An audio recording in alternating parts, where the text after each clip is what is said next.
आणि आता बातमी गुजरातमधून पाहूयात। गुजरातच्या वलसाडमध्ये मुसळधार पाऊस बरसलाय आणि त्यामुळे भीषण परिस्थिती ओढावली आहे। घरं, वाहनं अक्षरशः पाण्याखाली बुडाली आहेत। वलसाडच्या सेंट्रल पार्क, वापी आणि एका सोसायटीतले व्हिडिओ सध्या समोर आलेत। काही ठिकाणी वाहनं जवळजवळ पूर्णपणे पाण्यात बुडाली आहेत, तर काही ठिकाणी घरच पाण्याखाली गेली आहेत। लोक बाहेर पडण्यासाठी अक्षरशः धडपड करतायत। मुसळधार पावसानं वलसाडमध्ये सध्या जनजीवन विस्कळीत झालंय। आणि या संदर्भात अधिक माहिती घेऊयात। गुजरातमध्ये सध्या काय परिस्थिती आहे सांगतायत सौरभ बक्तानी, आमचे प्रतिनिधी। सौरभ, फिलहाल क्या परिस्थिति सामने आ रही है? काफी पानी पानी हुआ है। सौरभ, मेरी आवाज पहुंच रही है? सांगतो की मी आता अहमदाबाद मध्ये आहे आणि अहमदाबाद मध्ये पण चेक ऑडिओ 1 2 3 4 चेक। सौरभ, बोला बोला।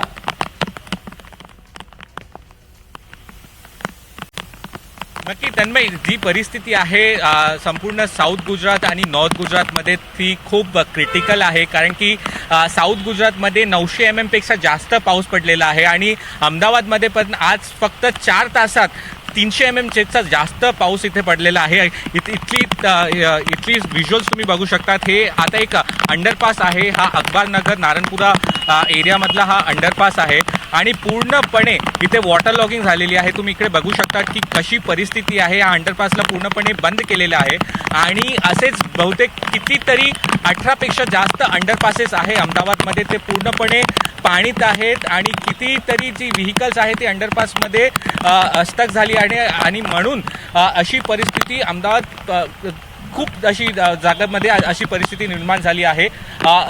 साऊथ गुजरातची आपण बोलूया तर वलसाडमध्ये 900 mm पेक्षा जास्त पाऊस पडलेला आहे। नवसारी आणि जो सुरतचा भाग आहे तिकडे 700 mm पेक्षा जास्त पाऊस पडलेला आहे। म्हणून तुम्ही बघू शकता की परिस्थिती खूप गंभीर आहे, क्रिटिकल सिच्युएशन आहे।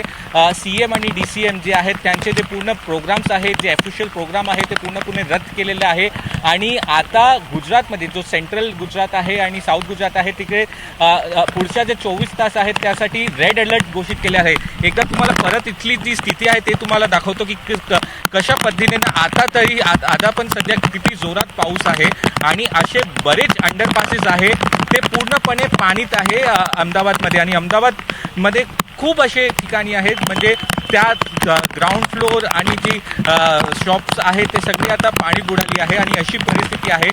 जी ऑफिशियल्स आहेत त्यांनी असं आव्हान केलेलं आहे की आता पुढच्या 24 ताससाठी अशीच परिस्थिती राहणार आहे। म्हणजे सगळी जी शाळा आणि कॉलेजेसमध्ये सुट्टी घोषित केलेली आहे आणि काही इमर्जन्सी असेल तरच तुम्ही घरातून बाहेर निघा, नाहीतर घरातच राहा अशी प्रशासनाने अपीलही केलेली आहे।